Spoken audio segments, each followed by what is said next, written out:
കേരളത്തിലെ പ്രതിപക്ഷ നേതാവ് ശ്രീ VD സതീശൻ കഴിഞ്ഞ കുറച്ച് ദിവസങ്ങളായി മുനമ്പം വഖഫ് ഭൂമിയുമായി ബന്ധപ്പെട്ടുകൊണ്ട് നടത്തിക്കൊണ്ടിരിക്കുന്ന വസ്തുതാവിരുദ്ധമായ പ്രസ്താവനകളും RSS പോലെയുള്ള ഒരു ചെറിയ വിഭാഗം ക്രിസ്തീയ തീവ്രവാദ വിഭാഗമായ കാസ ഉൾപ്പെടെയുള്ള ആക്രമണോത്സുക സംഘങ്ങൾക്ക് പിന്തുണ നൽകുന്ന വിധത്തിൽ ഉള്ള പ്രസ്താവനകളാണ് അദ്ദേഹത്തിൻ്റെ ഭാഗത്തു നിന്ന് വന്നുകൊണ്ടിരിക്കുന്നത്.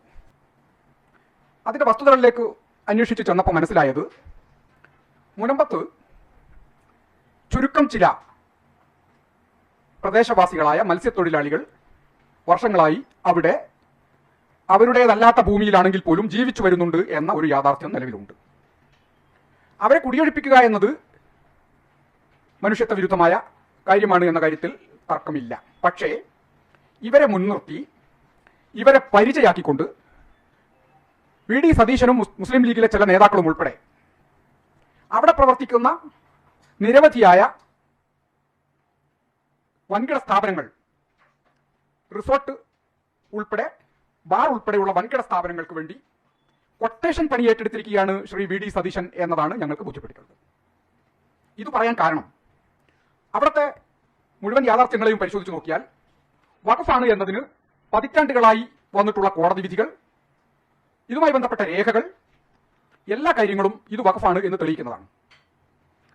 എന്നാൽ പാർലമെന്റിൽ വന്നിട്ടുള്ള പുതിയ വഖഫ് ബില്ലിന്റെ അടിസ്ഥാനത്തിൽ BJPയും സംഘപരിവാർ സംഘങ്ങളും ഏറ്റെടുത്തിട്ടുള്ള പുതിയ പ്രചാരണത്തിൽ അവർക്ക് അനുഗുണമാകുന്ന നിലപാടാണ് VD സതീശൻ എടുത്തിരിക്കുന്നത്. ഇത് എന്തുകൊണ്ട് എന്ന് പരിശോധിച്ചപ്പോഴാണ് ഈ വഖഫ് ഭൂമിയിൽ നിലയുറപ്പിച്ചിട്ടുള്ള ബാർ മുതലാളിമാരുടെയും അവരുടെ സ്ഥാപനങ്ങളുടെയും റിസോർട്ട് മുതലാളിമാരുടെയും അവരുടെ സ്ഥാപനങ്ങളുടെയും താല്പര്യങ്ങൾ സംരക്ഷിക്കുന്നതിന് വേണ്ടിയാണ് VD സതീശൻ BJPക്ക് അനുകൂലമായി പോലും ഇത്തരമൊരു നിലപാടിലേക്ക് പോയത് എന്നതാണ് ഞങ്ങൾക്ക് ബോധ്യപ്പെട്ടിട്ടുള്ളത്. പഴയകാല കോൺഗ്രസിന്റെ ആഭ്യന്തര മന്ത്രിയെ അദ്ദേഹം തള്ളിക്കളയും എന്നും ഞാൻ വിചാരിക്കുന്നില്ല. പിന്നെ എന്തിന്റെ അടിസ്ഥാനത്തിലാണ് ഈ നിലപാട് മാറ്റം എന്ന പരിശോധിച്ചതിന്റെ അടിസ്ഥാനത്തിൽ ഞങ്ങൾക്ക് ബോധ്യപ്പെട്ടിരിക്കുന്നു, അവിടുത്തെ ബാർ മാഫിയയുടെയും റിസോർട്ട് മാഫിയയുടെയും താല്പര്യമാണ് VD സതീശൻ എന്ന് പറയുന്ന കേരളത്തിന്റെ സംരക്ഷിച്ചുകൊണ്ടിരിക്കുന്നത്. അതിന് അദ്ദേഹം പറയുന്ന ന്യായം, അവിടെ താമസിക്കുന്ന ആളുകൾ പാവപ്പെട്ട മത്സ്യത്തൊഴിലാളികളാണ് എന്നാണ്. എന്നാൽ പാവപ്പെട്ട മത്സ്യത്തൊഴിലാളികൾ വിരലിൽ എണ്ണാവുന്ന ആളുകൾ മാത്രമാണ് അവിടെ താമസിക്കുന്നത് എന്നതും അവശേഷിക്കുന്ന മുഴുവൻ സ്ഥാപനങ്ങളും സംവിധാനങ്ങളും ഇത്തരത്തിൽ വൻകിട മാഫിയയുടെ നിയന്ത്രണത്തിലാണ് എന്നതും ഇപ്പോൾ പുറത്തു വന്നിരിക്കുകയാണ്. അവിടെ പ്രവർത്തിച്ചുകൊണ്ടിരിക്കുന്ന പ്രധാനപ്പെട്ട ബാറുകളിൽ ഒന്ന് ഹെയ്നേക്കൻ എന്നോ മറ്റോ ആണ് ഇതിന്റെ പേര്. പ്രൊനൗൺസിയേഷൻ കൃത്യമായിട്ട് എനിക്ക് മനസ്സിലാവണില്ല, ഞാൻ മനസ്സിലാക്കിയെടുത്തോളം പറയുന്നു. ഇതൊരു ബാറാണ്, ആ വഖഫ് ഭൂമിയിൽ പ്രവർത്തിച്ചുകൊണ്ടിരിക്കുന്ന മറ്റൊരു പ്രധാനപ്പെട്ട സ്ഥാപനമാണ് ഇത് വലിയ വൻകിട കെട്ടിട സമുച്ചയമാണ് വഖഫ് ഭൂമിയിൽ പ്രവർത്തിച്ചുകൊണ്ടിരിക്കുന്നത്. ഇതൊരു മത്സ്യത്തൊഴിലാളികളാണോ ഇതിനകത്ത് താമസിക്കുന്നത് എന്ന് പരിശോധിക്കണം നിങ്ങൾക്ക്. വലിയ മറ്റൊരു താമസ സമുച്ചയമാണ്, കെട്ടിട സമുച്ചയമാണ്, ഹോട്ടൽ സമുച്ചയമാണ് ഈ കാണുന്നത്. മറ്റൊരു പ്രധാനപ്പെട്ട മറ്റൊരു സ്ഥാപനമാണ് പ്രകൃതി.ലൈഫ് എന്ന് പറയുന്ന ഡോക്ടർ ഹാരിസ് എന്ന് പറയുന്ന ആൾ നടത്തുന്ന ഒരു ഉഴിച്ചിലും പിഴിച്ചിലും അതുപോലെ തന്നെ സുഖ ചികിത്സയും ഒക്കെയായി ബന്ധപ്പെട്ട വൻകിട സ്ഥാപനം. മറ്റൊരു ബാർ സീ ലഗൂൺ എന്ന് പറയുന്ന ബാർ, സീ ലഗൂൺ. ഇത് ഈ റിസോർട്ടാണ്, ഒപ്പം ബാറുണ്ട്, പ്രവർത്തിക്കുന്നത് വഖഫിന്റെ ഭൂമിയിലാണ്. ഇവർക്കൊക്കെ വേണ്ടിയാണ് VD സതീശൻ പ്രവർത്തിക്കുന്നത് എന്നത് മറ്റൊരു പ്രധാനപ്പെട്ട കാര്യം. മാളിയേക്കൽ ഹെറിറ്റൻസ് എന്ന് പറയുന്ന ഈ സ്ഥാപനത്തിന്റെ ചിത്രം നിങ്ങൾ കാണുന്നുണ്ട് എന്ന് ഞാൻ വിചാരിക്കുകയാണ്. ഈ സ്ഥാപനത്തിന് ഒരു പ്രാധാന്യം കൂടിയുണ്ട്. അഡ്വക്കേറ്റ് MV പോൾ എന്ന് പറയുന്ന ഒരു വക്കീൽ KPCC സെക്രട്ടറി ആയിരുന്നയാളാണത്രേ. അദ്ദേഹമാണ് ഈ സ്ഥാപനങ്ങൾക്ക് വേണ്ടി ഭൂമി രജിസ്റ്റർ ചെയ്തു കൊടുത്തത് എന്നതാണ് ഇപ്പോൾ പറയപ്പെടുന്നത്.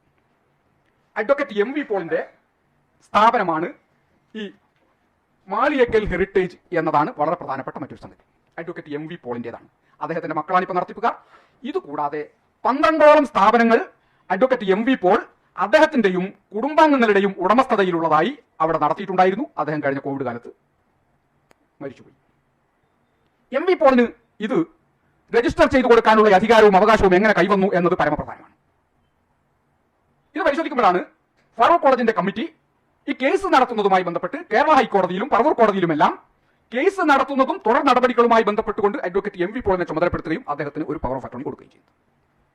ആ പവർ ഓഫ് അറ്റോർണിയുടെ ബലത്തിൽ കൃത്രിമമായി രേഖകൾ ഉണ്ടാക്കി ആ രേഖകളിൽ രജിസ്റ്റർ ഓഫീസ് ഉൾപ്പെടെയുള്ള സ്ഥാപനങ്ങളെ തെറ്റിദ്ധരിപ്പിച്ച് അഡ്വക്കേറ്റ് MV പോൾ അദ്ദേഹത്തിന്റെ സ്വന്തക്കാർക്കും ബന്ധുക്കൾക്കുമായി ഈ 404 ഏക്കർ ഭൂമി മുറിച്ചു കൊടുത്തു എന്നതാണ് യാഥാർത്ഥ്യം.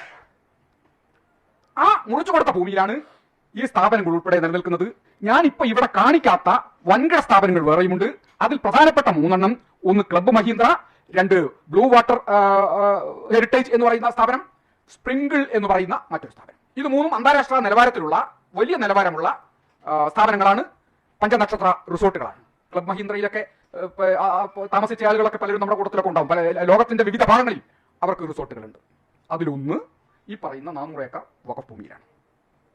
വി ടി ചാക്കോയുടെ നിലപാടും കോൺഗ്രസിന്റെ നിലപാടും ഇതായിരിക്കെ എന്തുകൊണ്ടാണ് വി ഡി സതീശനും മുസ്ലിം ലീഗിലെ ചില ആളുകളും ഇങ്ങനെ ഒരു നിലപാടിലേക്ക് പോയത് എന്ന് ഈ ചിത്രങ്ങൾ കാണിച്ചതോടുകൂടി യാഥാർത്ഥ്യം ബോധ്യപ്പെട്ടതിന്റെ അടിസ്ഥാനത്തിൽ നിങ്ങൾക്ക് കൂടി വ്യക്തമായിട്ടുണ്ടാകും എന്ന് ഞാൻ വിചാരിക്കുകയാണ്.